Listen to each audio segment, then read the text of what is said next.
Hi everyone and welcome to another FDMY 21 video, and today we are picking up a new car again. I don't think we've actually done a video on picking up a car before, but today we're picking up yet another car basically. As you may know, there's quite a few, but yeah, we're picking up something and you will see it very soon. So Numero 10. Numero 10, it will be numero 10, yeah, but we will try and sell one, maybe. Who knows? So Georgina's just turned the wrong way down the M40 on Dundee. We are on the way to see the car, but we might be slightly later now. Firstly, we had problems with getting onto the M4, didn't we? Yeah, something had happened with a lorry. Yeah, lorry had dropped all of its contents onto the slip road as we tried to come on to the motorway at our junctions. We had to go all the way round, which annoyed us to start with, and now Georgina's fault going the wrong way down the M40.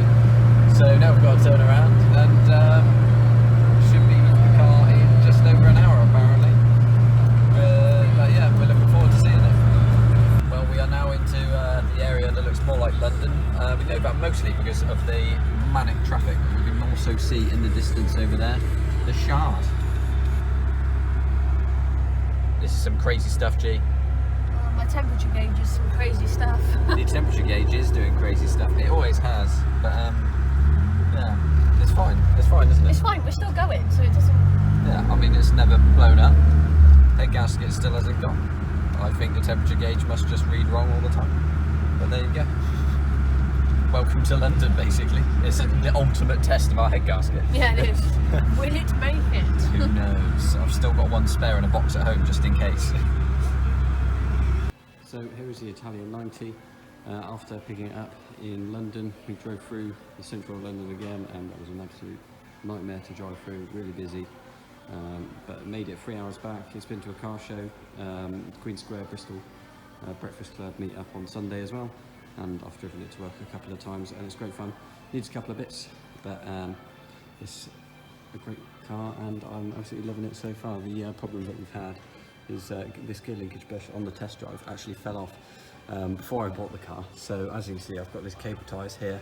I did have some wrapped around the end as well, but they appear to have fallen off. So luckily these ones are just holding on enough for it to get by, but it's run a good 5 hours or so, I'd say, on these cable ties. It's been fine, but I've just bought some new bushes from Italian car shop on eBay, so I'm going to be fitting them now. Hi everyone, so yesterday I fitted the gear linkage bush and the gear changes so much better now that it's not being done by cable ties, which is always good. Obviously we haven't had a good look around the car yet on video, because when we were there in central London we had a look around the car and everything, but we didn't do it on video because time was getting short after we had finally got through the traffic and got there, and after we had cable tied the gear linkage rod after the obvious fault when it fell off on the test drive. So yeah, basically that's what happened. I test drove the car before I bought it and the gear linkage rod fell off, so we just put it back on, drove it back to their place, and the previous owner, great guy, went and got us some cable ties and we went and fitted those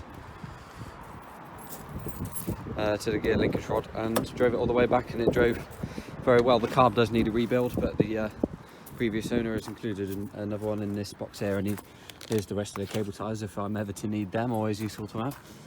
Here's the interior, obviously with the Chow logo on the seats. This seat's actually really good, and so's the rear ones, just needs a bit of a clean up. And the door card I could do with getting a new back in for it, cleaning up the fabric, putting it back on, and I need to get this driver's seat reupholstered, but this bit here should come up well. A bit of a wet back would bring back a lot of this. Same with the front bit here. Dash needs replacing, but something I've got.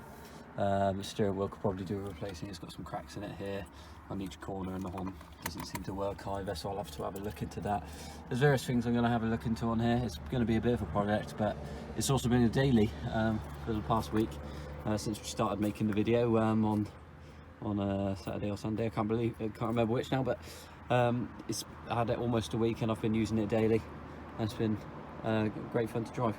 The 750 is much different to the 1000 in a way. When I say in a way, I just mean it's just a bit slower really, because obviously you've got the 4-speed gearbox in here rather than the 5-speed that I'm used to, and it's the 750 instead of the 1000 that I'm used to, so 34 horsepower instead of 45-50 depending on the model. One of the previous owners was from northern Italy, lived in central London, as this car's lived its entire life in central London. It's got some remnants of being in with that guy there in religious form. Here's the gear linkage just run away. It came with 2, the new one I just fitted the 1 which is there, but as you can see the thing here is just completely split here, so that just completely failed. But it's this side that actually completely failed, because the it's meant to have an end on it that stops it from falling off, but obviously it fell off, and it just fell out of the rod then. So yeah, the interior's not too bad, needs a little bit of work, but it's okay. The paintwork on the sides, again, not too bad. The paintwork on most of the car just needs a bit of a buff up, and it's relatively okay. And what I need to do is get rid of these graphics and put the original Italian 90 graphics on. Down here, as you can see, the original paint is down here, but someone's almost like shotzed over it and something, because you can see the rust has come through on the doors a little bit, which I imagine is what they were trying to cover. Hasn't been done too well, so what I'm going to do is take all this back, fix the rust, and then probably paint it from another line and get it sprayed down. It's the best colour match possible. For now, do this up again in black, but it needs a bit of welding underneath before the next MOT, so I'll be looking at that at the same time as that. Wheels and tyres, everything good, and the arches really good. Just need to look at getting the wheel trims obviously down there. A couple of bits mechanically, but nothing major. I mean, there's a bit of a leak from the exhaust gases in the rear silencer, but the rest of the exhaust system's new. There's a lot of good things about this car. Obviously there's a couple of things I need to do, but for the price it was definitely worth it. So that is something that this car I'm very glad I bought, because obviously this is the Italia 90 is one of 3 left on the road, and one of 11 I believe left in the UK, and there's not that many more anywhere else. And it comes with this aerial, which is absolutely awesome. Haven't had that on any of my other ones. It's actually screwed into the A-pillar there, but the radio is an original tape deck, which does work as well. Shift work. They get no helpful advice. Got the speakers in the back there, 2 of them, one each side. Unfortunately they are screwed into the door cards, but they have been done relatively well, so I'm actually quite happy with that. The headlining definitely needs doing as well, another thing that I'll look at doing at some point. I would like to get it done in blue, so I'm not sure if I'll go over the top or get rid of it and put another one in with blue on top. Also tempted by blue on the visors, but it might be a bit more difficult to do, so I might just leave them as they are. Lots of ideas with this car. Obviously I'll do all the important things first, but this is it. This is the Italian 90. This is Ciao, and Ciao, the logo is on the keys as well, a pin badge that I bought off eBay. And yeah, slowly but surely, wheel trims, seat, graphics, that'll really bring it out, especially with the paint on the bottom of the doors when that's done. And there's just a few mechanicals, and then this will be a really good, reliable daily for me. And as I say, this has lived in central London, so it's done 42,000 miles in and around London, I would imagine, with only a few owners, and they've all owned it for quite a long time, so it's definitely been well cared for.